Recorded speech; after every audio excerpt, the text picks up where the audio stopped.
Me käisime mõni aeg tagasi oma meeskonnaga Alari koolitusel positiivsuse dividendid ja see oli küll täiesti eriline koolitus. Ja kui küsida, et miks, siis see keskendus inimlikkusele. Ühest küljest tundub väga lihtne teema, aga ei ole seda sugugi.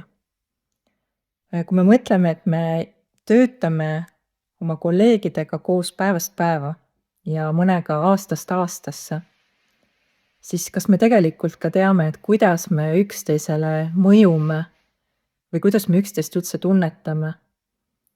Ja tihtilugu meeskondades ikka tekib konflikte.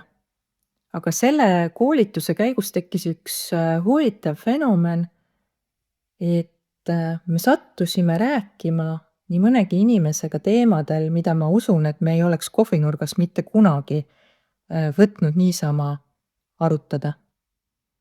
Ja kui ma mõtlen ka meie meeskolleegidele, kes koolitusele minnes olid natuke skeptilised selle koolituse suhtes, siis tagasi tulles olin ma väga positiivselt üllatunud, sest ka nemad olid enda jaoks leidnud sealt midagi kasulikku ehk õppinud iseennast paremini tundma.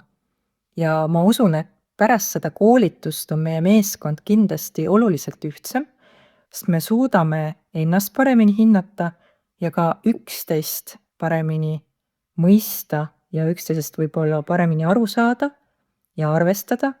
Nii et ma väga soovitan seda koolitust, see avab silmi.